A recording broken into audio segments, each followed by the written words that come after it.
Welcome to the wonderful world of wine, exploring all things wine with you. We are your hosts, Mark Lindsay and Kim Simone, and you can find us on Facebook at The Wonderful World of Wine.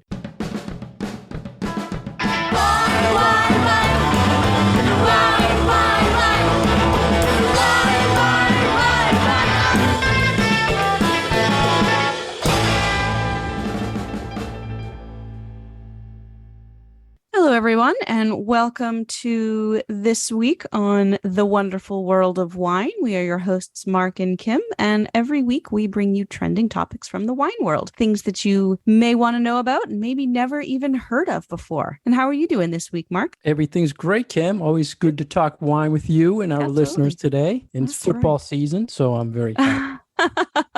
You do love your football. Yeah, goes good with wine. It certainly can. So for our topics today, we wanted to talk about some things that may or may not be added to your bottle of wine. And this kind of ties in with wine labeling issues. There's a little bit of talk about putting ingredients and nutritional information on wine labels. And these two topics today sort of tie in with that. Yeah, it's kind of the secret thing in the wine world, I think, that a lot of people don't know about, but they should care about, Kim. And we're always talking about the information, the truth and lies out there on the wine labels. And additives are one thing that we talked a lot about. And one particular additive, two articles wrote about. One was the Keenan Winery that wrote a blog, and one was a new site called pixwine.com. And they both covered this topic of an item called Mega Purple. We've mentioned it before, correct? We've mentioned Mega Purple, and it's such an evocative name, you know. You hear the words Mega Purple and you're like, ooh, you know, maybe tell me more, or maybe I should be a little worried about this. It doesn't sound bad, does it? I mean, I feel like it sounds like it would be an amazing paint color. Mega Purple. Yeah, that's a good point. So let's tell our listeners, Kim, what is this Mega Purple and what does it have to do with the wine that we're drinking? So Mega Purple is a commercially produced wine additive, but that is made just from concentrated grape juice, essentially. And one thing that I learned in these articles is that it is one particular type of grape, and I'm blanking on the name of the grape right now, but it's not really one that is used in regular production. You know, it's not Cabernet, it's not Merlot, it's not Malbec. Ruby Red, right? All one word. Yeah. Ruby Red. And it is this variety of grape that we have a couple of them out there that they have red skin, but also red flesh. So it's like this double hit of purpleness, Mega Purple, in the juice. So when you concentrate it, you get almost like, you know, a food coloring. And that's essentially what this is. It is food coloring made from grape juice that can be added to a lighter colored wine in order to pump up the color of the wine. And it seems like a side effect, benefit maybe, or detriment is that it also adds a little bit of sweetness to the wine as well. Yeah, grape juice concentrate. It's like orange juice concentrate type stuff of we thing. Used to have in our freezer, and you mix it with water and you have juice. And I just want to touch base on additives in general for the listeners. So I think it's important to do. In wine can be for correction of something. It could be for prevention of something. It could be for manipulation of something in the wine. And the TTB does have an additives list of things that you have to control and let them know you're using. It has to be on the list of approved additives. And it's a pretty lengthy list. I know we talked about it in the past. And one of the only items that has to be on the label that's an additive is sulfites. And everybody sees that on most of the labels, says sulfites added to the wine. And they call an additive, according to the TTB, anything that's authorized for treatment of wine and juice. And that's a quote from the TTB. And when you look at this list, Kim, and I know you've seen it many times, there's a lot of big words on it, a lot of chemicals, a lot of acids, there's calciums, there's milk products, there's gases, there's oak chip, there's soy, yeast, tannins, even cork is on this list. It doesn't necessarily add Mega Purple as a listed item, but there's technical things on there that can be used for color. And I'm assuming it falls under one of those technical categories. Well, that was one thing that I was thinking about, because if this is a grape juice product, then would it even have to be added as an ingredient because it's a must, which because is it's part of it already. because it's from grapes, and obviously you're adding grapes to your wine because that's your main ingredient. So I guess my thought was, well, if you're making a grape wine and you are adding this mega purple to it, would you even have to list it? Yeah. Or would it just be considered, oh, another grape in the blend? Yeah, I think there's a lot, and that was one of the conversations the Keenan Winery had, was it's kind of a dirty secret in the industry and no one really knows. And nobody wants to talk about it. And I was trying to find that detail on the TTB list because there's a lot of words. It tells you what the additive is. It tells you what it does. And it has a lot of words that tell you what it does, like clarifies, reduces, removes, converts, lowers, raises, stabilizes, sterilizes. And another one is color, improves, or it was some weird stuff there too. Like it makes a black wine clear and things like that. So Mega Purple obviously is following under that category. And the listeners are probably thinking now, Kim, it sounds kind of scary, right? I mean, or at least a little sketchy. Yeah. Like, why does a wine need food coloring added to it? Right. And that's what this Keenan Winery gentleman was talking about. But it's a product. It's made from that ruby red grape, and it contains, like, what was it, 70% sugar? So it's obviously going to make the wine sweet. Yeah. And that was another thing that I knew about this product, but I only knew it as something that added that color to it. I never really realized that it also had a significant amount of sweetness that would then impact the final style of the wine. So that's a new one for me. It's so concentrated, you need very little amount of it, or you'd really, really overpower the sweetness of the wine. And the winemaker was also saying that it softens the tannins of a wine. I forget how he said something in a quote. I'm trying to think of what rounds out the wine. That's what he said. It rounds it out, which is an interesting thing. He said it adds richness and color, and it obviously darkens the wine. And how about the point Kim he made in the video talking about Mega Purple? He was saying when you swirl a wine that has Mega Purple in it, the wine actually sticks more to the glass. And I was thinking it's because it's adding more sugar. You think is that sugar, or they talk in a number of places about it changing the mouthfeel of the wine. So there must be something else with the viscosity of the wine that, in addition to the sugars and the color, something with glycerol or another naturally occurring chemical component that we get from grape juice, but that would also be something that would be added to the wine in addition to, having these other effects. So probably that whatever it is that's adding that textural feeling of smoothness and roundness is also impacting how it clings to the glass. I'm glad you mentioned mouthfeel or texture. So do you have some sort of flag that goes off when you're tasting a wine or analyzing a wine that you think something is in here that is kind of manipulating this wine with Mega Purple? That's a really good question. I don't know that I have thought about it that way. I tend to focus a little bit more on being able to taste whether the oak flavor comes from an actual oak barrel, or if it's maybe manipulated with the addition of maybe oak chips or oak extract. Like that, I feel like I have a better handle on how that presents, but I'm not sure that I would be able to call out a Mega Purple manipulated wine were I to have it in front of me. And we all know, you and I am sure can say we know brands that we feel use this I'm product sure we or do. this additive.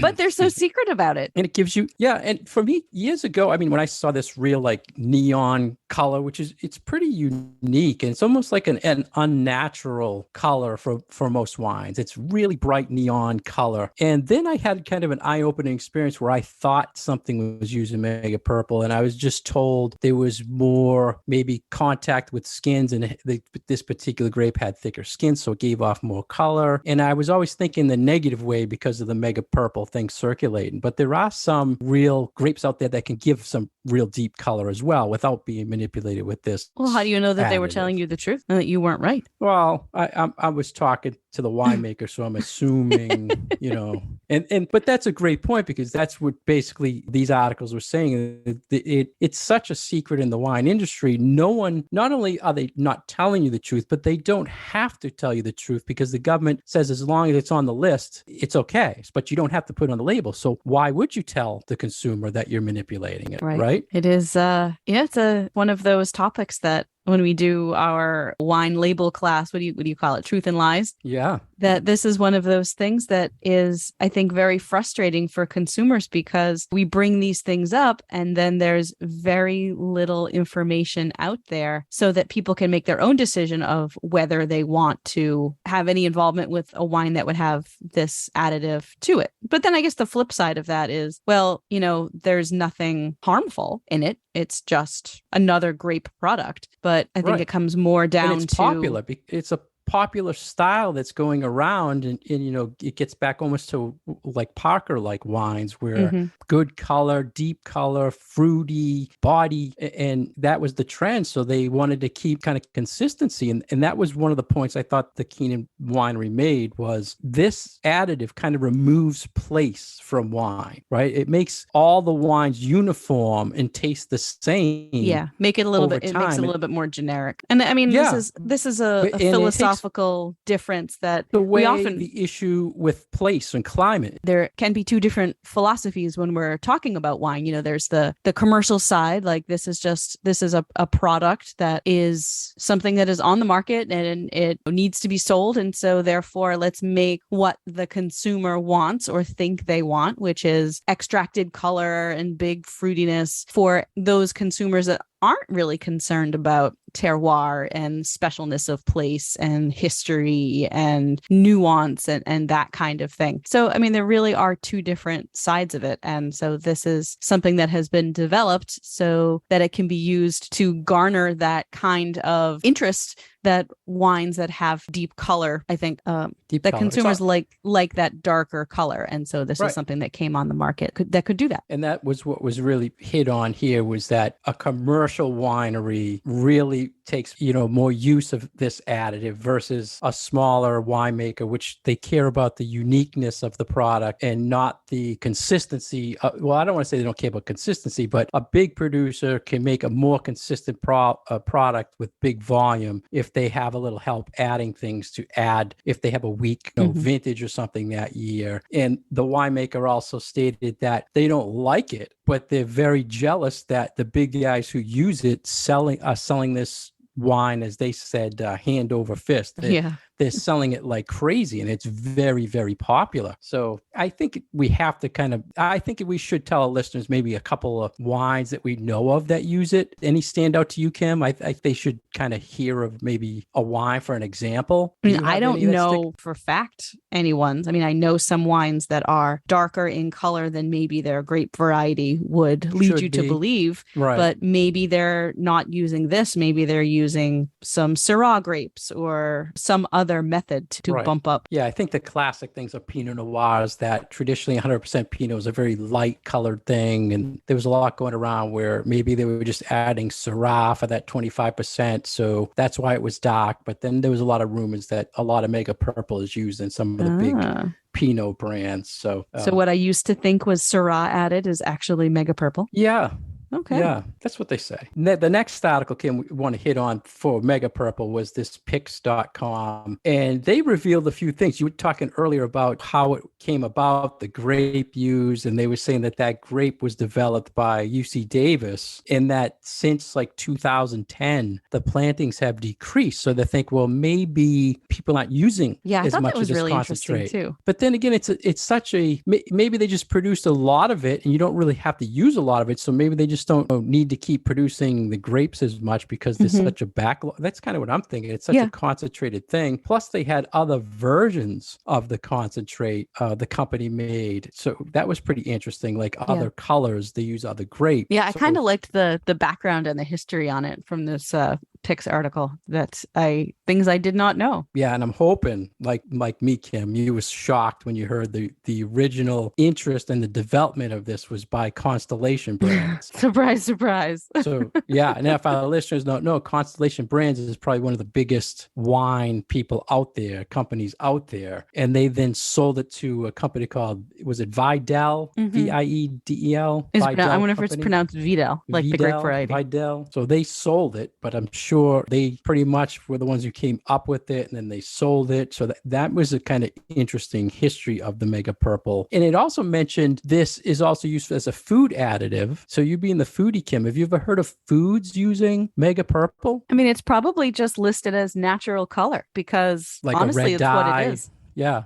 Yeah, Well, it's I not Googled that. petroleum-based dye, so it's not an artificial color. It's a natural color. I mean, it's just concentrated grape juice. So they wouldn't have to list it on the label as derived from grapes unless they want to. I Googled it just for the heck of it. What foods use Mega Purple? Nothing really popped. It was all the wine-based articles. But the interesting thing on the Google was searches related to it. People, what they ask is, does such and such brand have Mega Purple? Does this wine have Mega? So they're kind of searching, concerned if they might have heard about it. And does my wine have it? Oh my God, am I drinking Mega Purple type thing? Well, I think that's a very valid question from consumers. Hear about this and you want to know. Right. And no one's going to put that on their tech sheet or anything that they've added this to it, or any of the items for that reason that's on the additive list. They're not going to really tell you. It's pretty scary, especially if something is like milk-based or wheat-based. Well, like those, I think, have to be soy-based. added because of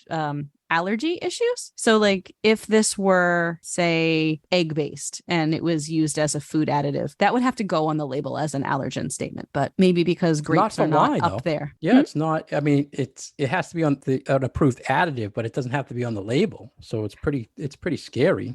But I think because something like egg whites, when they're used for fining, there's no longer any trace of the egg whites in the wine once it gets to the consumer. Right. So it's a pass through. It's still right. Yeah, that's what they say about I'm not bothered by those things. Yeah.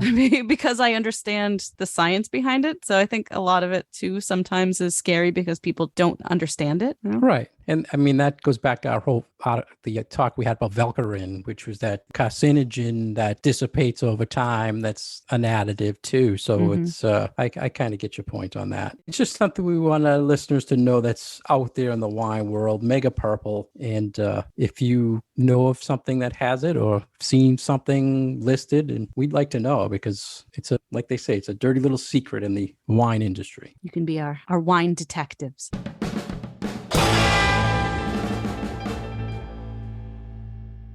You're listening to The Wonderful World of Wine, and we are your hosts, Mark Lindsay and Kim Simone, exploring all things wine with you. For more information about Kim, you can go to her website at commonwealthwineschool.com. For more information about myself, you can go to franklinliquors.com. You can find us on Facebook at The Wonderful World of Wine. You can find all our past episodes on SoundCloud or iTunes, and we're also on Twitter at Wine Education. Next, we want to talk about another wine enthusiast article, Kim, that talked about something else in wine, and it's been kind of trending lately a lot, and that is sugar. And this big thing pushed lately, and I'm sure a ton of our listeners have seen it, about healthy wines, low sugar wines, no sugar wines. All the celebrities are jumping on, coming up with something and saying this wine is better for you because it's less sugar or no sugar. So what is your take, Kim, on sugar and the role of sugar in wine lately? These things drive me nuts. Because, it kind of comes back to that transparency in labeling and in marketing. And honestly, most wines don't have any sugar in them. Like there's these marketing gimmicks where they say no added sugar, especially when you're talking about European wines. It is illegal to add extra sugar when you're making your wine. It is just not something that happens. So this whole no added sugar to the wine, where you've got, this visual of granulated sugar sugar being poured into a wine glass drives me bonkers because I feel like it is intentionally trying to manipulate the consumer into thinking that any normal glass of wine, other than these healthy wines, have loads of sugar added to them. And it's just not true. Yeah, and I'm glad you mentioned the EU thing versus like US. So the sugar we're talking about is what they call residual sugar. And a lot of times you'll just see it RS on text sheets and things of that sort. And it's measured in grams per liter. So the sugar, which comes from the grapes, once it's fermented, turns into alcohol. And then what's left is measured as residual sugar. So Kim mentioned the EU is a little stricter. And for the EU, anything with 4 grams per liter is considered dry, and the EU regulates that. In the US, there's no standard of what sugar is dry or sweet. So I thought we should give some examples, what amounts of sugar we're talking in some wines. So like a typical dry wine is probably 4 to 6 grams per liter. Would you agree, Kim? Something like 13.5, 14% alcohol. Is it? I thought it was like so small that your palate can't even necessarily recognize that there's any sugar in there. Yeah, what's the trigger for? I thought it was residuals, like 0.1 or is it 1? I thought it was it's low, right? I mean, it's really low. It's 1 or it's like 0.5. It's really low. So and it's under 10. So just as an example for the listeners, like a Moscato d'Asti from Italy is like 120 grams per liter, and it's 5% alcohol. So the old kind of trick with wines was the lower the alcohol, typically you should have more residual sugar left because all of the sugar did not ferment into alcohol. And sometimes it's not a good tip because it's not true, but 90% of the time that is true. And I like to give that tip when you're looking at a Riesling. So they were talking about a Riesling having like 45 grams at an 8% Riesling. So you figure a Riesling that has 12% or 13% probably has less, maybe 20, 30 grams per liter. You agree with that, Kim? Mm-hmm. You got quiet all of a sudden. No, I was just listening to your stats. So mad about the subject. So mad about the sugar. It's confusing. I mean, my point was more about added sugar. Like, winemakers don't take Domino granulated sugar and pour it into wine vats. That just doesn't happen. And that was one of the points wine enthusiasts made. It implies that sugar is added to the wine. And some mass-produced wines, they can add some sugar during the process of producing wine, but that sugar is coming from grape juice. Yeah, and it's also fermented. Right. So, I mean, you can say quote unquote sugar as a scary term for people, but if you eat a handful of grapes, you're eating sugar. If you eat an apple, you're eating sugar. If you're eating carrot, you're eating sugar. And I think the part of this that gets me riled up is that people are talking about naturally occurring fruit sugars and treating it like it's this terrible thing that we need to stay away from, when in reality, it's the building block of the wine. Right. And I'm glad you made that point, because have you tried any of these they're terrible. health? It's the opposite of, I mean, we talk a lot about natural wine and less intervention, and the philosophy a lot of winemakers have where they want to let the juice do its thing, yet let the yeasts do their thing, have less of an impact from the people person perspective than just let the wine do its thing. This is the opposite of that, because once these wines get into the laboratory, then they are being manipulated in order to remove more sugars and remove the alcohol. So I think that is something that people need to understand, that when it's the same as like if you're eating foods that are, low fat or no sugar, but then they have sweetness that's coming from something else. You give up something, but what are you getting in return? What did they have to do to that in order to get it so that it is now lower in alcohol? And it has to be manipulated in some way in order to get it to be the point where it has lower calories or lower sugar. And I think that people don't understand that this is no longer that natural product that people romanticize that wine is. So what are you missing when you taste these wines? You mentioned fruit.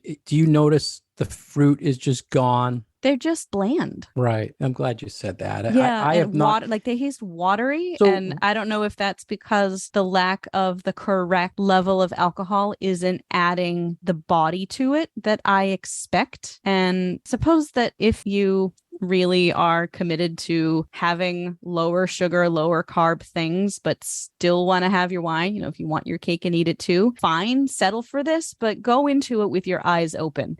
and not thinking it's that just there's this wonderful wine out there that, oh, this is the natural way. And then everybody else is manipulating it. It's like, this is the manipulated product. So you think it's a mind control type thing? I'm seeing says this is better for me. It's lower in sugar. No, so, I think it's marketing. Yeah, I know it doesn't taste like, No. but I know this doesn't taste like my normal wine I drink, but you know what? It's healthier for me because they're telling me this. Yeah. So they're accepting, people Exactly. are accepting that. Yeah. Like, Yeah. they're telling me that it's healthier, therefore it must be healthier. Yeah. And every time someone shows me a new one on the market, the same thing is said to me. Oh, this by far is the best tasting one that's out there.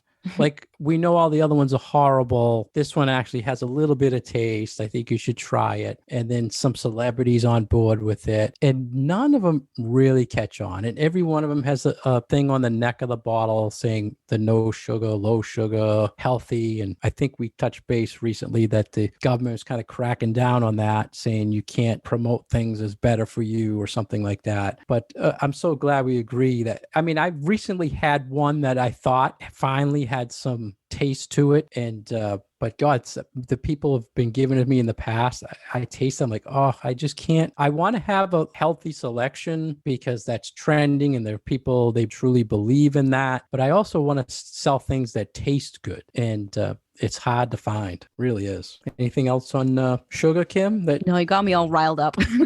Yeah.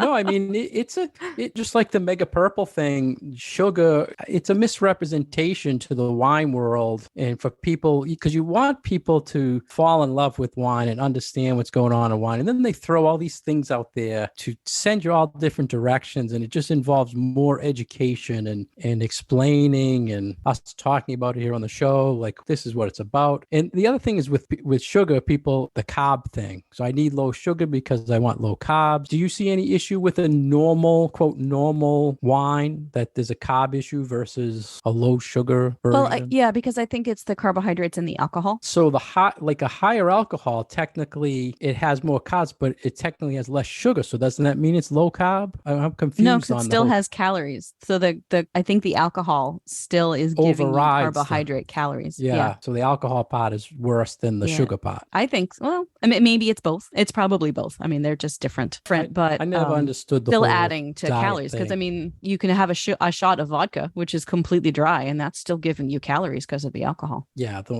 Well, I don't want to get going on the whole clear liquor versus the brown liquor, and, because there's 100 proof vodka and there's 100 proof whiskey, and I don't know. That's another whole. That's another show. Yeah, that's another whole thing to get on. So sugar and wine, and I think we covered two things today that people should be aware of in the wine world: the Mega Purple, sugar, all these statements or non-statements that are out there, and things in wine that get Kim upset. Yeah. Yeah, you haven't been this upset on a topic in a long time. Sugar. And I know how to get like, you going now. labeling gets me all riled up. Labeling and sugar.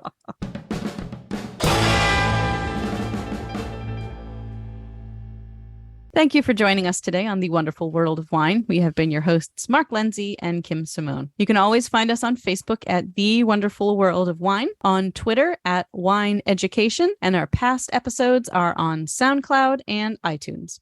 Cheers. Wine, wine, wine.